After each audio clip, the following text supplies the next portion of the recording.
which is going to be covering that housing project. And the homework is going to be based on a little bit more realistic numbers than maybe some of us used in class when we were trying to have a little bit of fun. And so we'll look specifically at numbers that I was specifically using, and you guys can know a little bit about my house and how much I'm making. So let's take a look at this. First thing, we're going to use the same loan program. We're going to have 10% down, so we'll finance 90% of it. Interest rate I was able to get on my house was 3.75. That was 2 years ago. 30-year fixed monthly payments with a 42% debt to income ratio. So let's first start off with how much of a house could I afford if all I made was my teaching salary, which is public information. You can find online if you want to go look at it. $50,000 per year as a teacher. Okay, what's the most expensive house I can afford? Let's assume that my other total debts, car payment and credit card stuff, which I pay off usually on a monthly basis, is only $410 per month. So first thing we want to take a look at is how much monthly income do we have. So we're going to take our $50,000 per year. We're going to divide that by 12. And so we'll see we have a total of 41,667 per month. So that's our monthly income.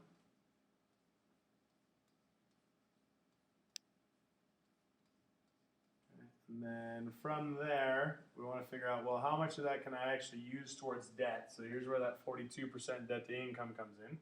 So we're going to take that number, we're going to multiply by 0.42, which is our 42%.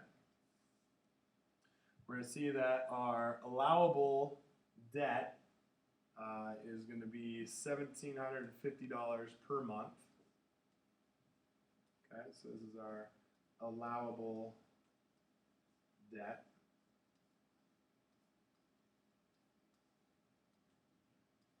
Again, we can't exceed that 42%, because typically banks don't want to take that risk. Next, we want to figure out all that other fluff and junk that goes in with like the PMI and your property taxes and your homeowner insurance and maybe even homeowner dues and stuff like that. So for rough numbers, we've been using that 25%. So we're going to say that 25% of this is fluff.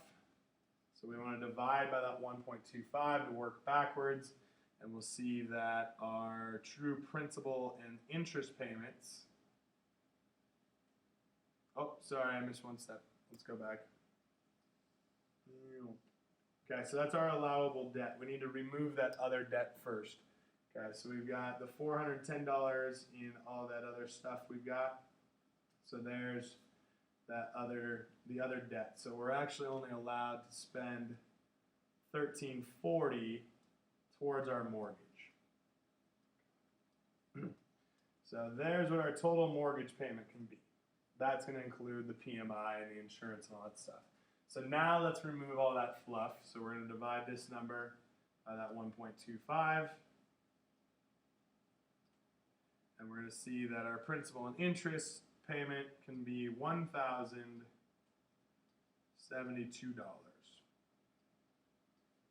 per month. So this is our principal and interest payment.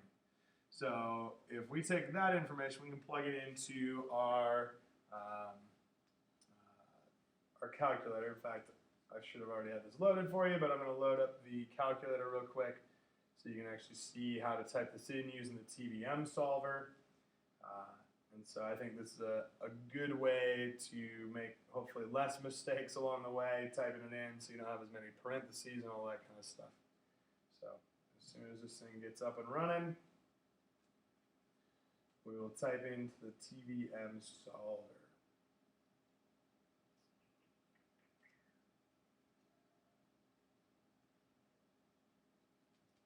So things to start thinking about. Perfect, there we go. All right, so we're going to think about what was our payment, all those kinds of things. So if you go to apps, and then finance, TVM solver, this is going to give us all sorts of awesome stuff. So our number of payments here is going to be 12 monthly payments times a 30-year fixed loan. You can even just type it in 12 times 30.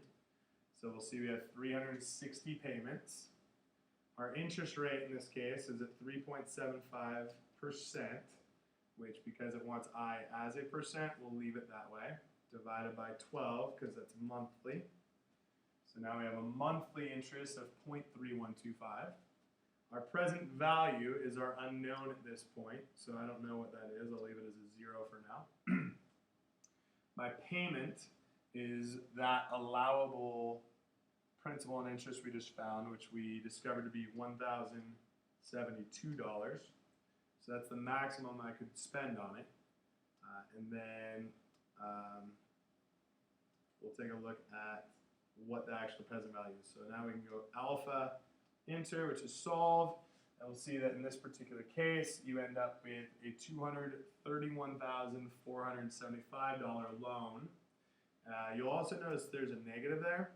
That's showing the direction of cash flow. So if I'm giving the bank $1,072 per month, they are giving me a house for worth $231,000, or a loan worth $231,000.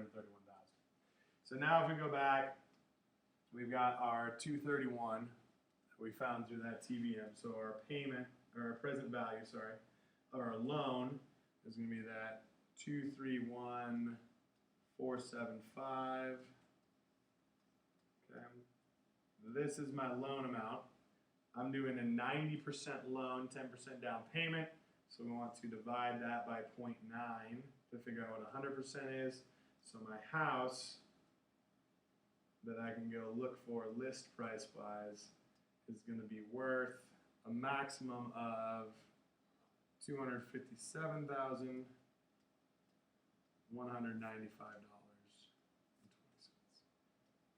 Okay, so that's our maximum house that we could purchase.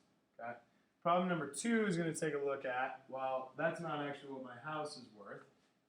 So let's figure out how much money I actually make, and then you guys can start to understand why I do so many random things like sell fireworks and DJ and tutor and coach. So now we're going to take a look at the idea of here's actually what the price of my house is. Let's figure out how much money would be my minimum taxable income that would allow me to actually purchase a house like this. So we're going to work backwards. You've got the $334,999. There's our sticker price for the list price after upgrades and everything. We're going to multiply that by 0.9 because we want to find out 90% of it. So my loan amount is going to be $301,499.10. So that's how much I'll actually borrow from the bank. Similar situation, we're going to have our number of payments will still be a 30-year loan. So we're going to still have 360 payments. Our interest is still $375 monthly. But now my present value, we know, is going to be $301,499.10. Okay, so there's our present value loan. Future value is still 0 because we're going to pay the loan off. Now I want to know what my new payment is, so we're going to do alpha enter. Again, one will be positive, one will be negative. So in this case, I receive a positive house worth, or a loan, worth $301,500 roughly. I'm going to pay back in principal and interest to the bank $1,396 per month. So there's our monthly payment. Okay, so monthly payment, principal and interest will be that $1,396. Now I got to figure out how much am I actually paying on my mortgage because of all that other fluff, the PMI and stuff like that, insurance, all that. So using that 25% still, we'll multiply by 1.25. This will give us a mortgage payment of $1,745.36. That's going to be my monthly debt, so to speak, that's towards my house. So let's add the other debt into this, or $410 for the car payment and all that other stuff. So my total debt that's going out each month will be $2,155.36. That can only be a maximum of 42% of my total income. So we're going to divide by 0.42 to figure out what my income needs to be.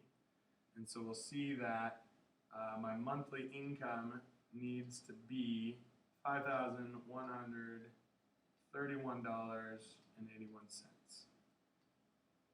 Okay, so that's my taxable income. Multiply that by 12, we'll see that our total annual income needs to be a minimum of $61,581.71. Okay, so that's going to be my minimum salary or taxable income that I would have to make in order to afford this house. Okay? So we can take that information and now you realize, okay, that's why beyond teaching I got to do some other stuff to make some money so I can actually own a house. Problem number 3 is going to see, well, what's the total cost of that house? So if we think about that one we just did in problem 2, we're going to see the principal and interest payment was that $1,396.29.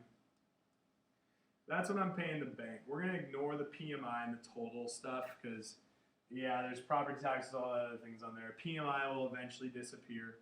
So we're going to take that and multiply by our total number of payments. So I'm going to have this thing for 30 years. I'm going to multiply by 360 payments. And we're going to see that this house actually is going to end up costing me $502,664.40. Okay, that's a big number. Take away what I actually borrowed from the bank, which is at $301,499.10. You'll see that the bank is actually collecting over the course of 30 years $201,165.30 in just interest. That doesn't include that PMI stuff we talked about briefly. Okay, so that's my interest paid. That's what the bank's making. Here's my total cost after 30 years. Okay, so remember that when you're buying a house, it's not going to actually cost you just that sticker price or list price. You've got all that interest you got to pay off too. So that's number 3 for you. So let's see, okay, well maybe I want to decide to spend a little extra money to help pay this thing down quicker. So let's throw an extra $150 into it. So I know that I've got a $1,396 payment. And so I'm going to add an extra $150 to it to help pay this down quicker. And so let's make my new monthly payment towards principal and interest, where 150 of it will go straight towards it principal. So our new monthly payment is going to be $1,546.29. Okay. So we're going to go back to the calculator and see what happens here. So my new payment, and I'm going to use this as my negative number because I'm paying money out. So negative $1,546.29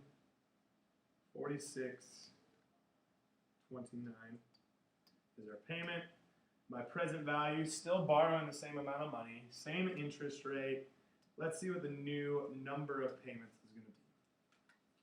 Awesome. So it went from 360 down to 301. So what we see is I'm actually going to pay this thing off in 301 months. So in 301 months, 0.2 months, I will pay off my loan now. So we're going to use that information to figure out how much my house costs me now. So we're going to take the 301 months, we're going to multiply it by our new monthly payment, which is this $1,546.29. We're going to see that the new payment for my house is going to cost me a total of $465,664.40. 74255. Okay, which shows me there's my new total cost. Means I'm going to save. Okay, I'd take that last number we had, which was that 500,000, and subtract our 465, so 500,000.